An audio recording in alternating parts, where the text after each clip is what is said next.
আসসালামু আলাইকুম। রংপুরের ফ্যানদের জন্য কিন্তু বিশাল একটা গুড নিউজ। সকাল সকাল ভাই বিশ্বাস করেন, এত সুন্দর একটা ম্যাচ। একটা সময় মনে হচ্ছিল রংপুরের হাত থেকে ম্যাচটা বের হয়ে যাবে।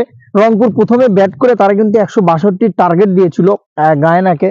দুর্দান্ত ভাবে কামব্যাক, সেটা হচ্ছে যে খালেদের ম্যাজিকটা ছিল দেখার মতো। আজকে একটু বাইরে শুট করছি, স্টুডিওতে একটু সমস্যা হয়েছে যার জন্য শুট করতে পারছি না। তো তারপরে আপনাদের আপডেট দেওয়ার চেষ্টা করছি। তো খালেদের যে ম্যাজিকটা শেষে, আপনি 17 বলে একটা সময় কিন্তু 21 রান দরকার ছিল। হাতে কিন্তু তখন 4-4টা উইকেট ছিল গায়নার। সেই ম্যাচটা কিভাবে ঘুরিয়ে দিল, এক ওভারে 2টা উইকেট, পরবর্তীতে আবার একটা উইকেট, এবং খালেদের যে সুন্দর একটা বলের স্পেল, তা কিন্তু দেখার মতো ছিল, দুর্দান্ত ছিল।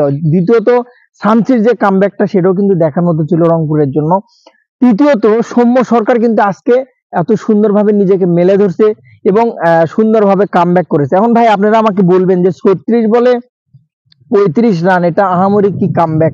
তাই যে পিচটাতে খেলা, ওই পিচটাতে যদি আপনি বলেও রান করতে পারেন, আপনি যদি 100 স্ট্রাইক রেটেও ব্যাট করেন, 110 স্ট্রাইক রেটেও যদি ব্যাট করেন, তা অনেক কিছু এবং অনেক বেটার। এখানে আপনি 150 রান করাটা, আপনি 160 করাটা অনেক টাফ, অনেক কষ্ট হয়ে যায় আপনার জন্য। যেটা চেঞ্জ করাও কিন্তু অনেক কষ্ট, যেটা কিন্তু প্রতিপক্ষ টের পাইছে। সেম আগের বার রংপুর রাইডার্স কিন্তু সেম এইভাবে কিন্তু জিতেছে ম্যাচগুলো। শেষে যায় কিন্তু অনেক প্রেসার ক্রিয়েট করেছে, এবং শেষে যে বলাররা যেভাবে উইকেট নিয়েছে তাতে কিন্তু দুর্দান্ত সেগুলো। আজকে কিন্তু রংপুরের যে বোলিং লেভেলটা ছিল, আপনি যদি শামসির দিকে দেখেন, আপনি যদি সবার সবার দিক থেকে, কায়েল মার্সও দুই ওভার বল করেছে।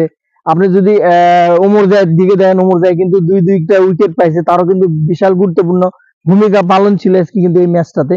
তো সত্যিকার অর্থে সব মিলিয়ে আমি যেটা মনে করি যে Khaled player of the match হয়েছে, এবং সৌম্যর যে একটু কামব্যাক গ্লোবাল সুপার লিগে দেখার মতো। সাইফ হাসানও মোটামুটি ভালো করেছে, একবারে যে খুব খারাপ করেছে তা না। তবে আমার কাছে যেটা মনে হয়েছে, কাইল মায়ার্সের যে ইফেক্টটা, কাইল মায়ার্স কিন্তু একটা মোটামুটি ছোটখাটো একটা তাণ্ডব চালিয়েছে, দুটো ছক্কা মেরেছে, দেখার মতো ছিল, যেটা রংপুরের জন্য খুব দরকার ছিল, যার উপর ভর করে কিন্তু পুঁজি দ্বারা 162। অপরপক্ষে অ্যামাজন কিন্তু 154-তে আটকে যায়। একটা সময় মনে হচ্ছিল ডেভিড উইস ম্যাচটা বের করে ফেলবে, ছক্কা মেরেছিল, 4 মেরেছিল, বাট পরবর্তীতে কিন্তু সেই সুযোগটা কিন্তু দেয় নাই খালেদ। কিন্তু মোটামুটি উইকেটটা তুলে নেওয়ার পর থেকে কিন্তু তারা সে সুযোগটা কিন্তু দিতে পারে নাই। তো কনগ্রাচুলেশন, প্রথম জয় রংপুর রাইডার্স, যেটা খুব ইম্পর্টেন্ট, খুব দরকার ছিল কিন্তু এই গ্লোবাল সুপার লিগ স্টার্ট করাতে। প্রতিপক্ষ দলগুলোকে অবশ্যই জানান দেওয়া উচিত, আমরা আছি, আমরা থাকবো, আমরা রংপুর এখনো আপনাদের পাশে আছি। জয় নিয়ে আবারও কাপ নিয়ে চ্যাম্পিয়ন লক্ষ্যে কিন্তু শুরু করলো রংপুর রাইডার্স।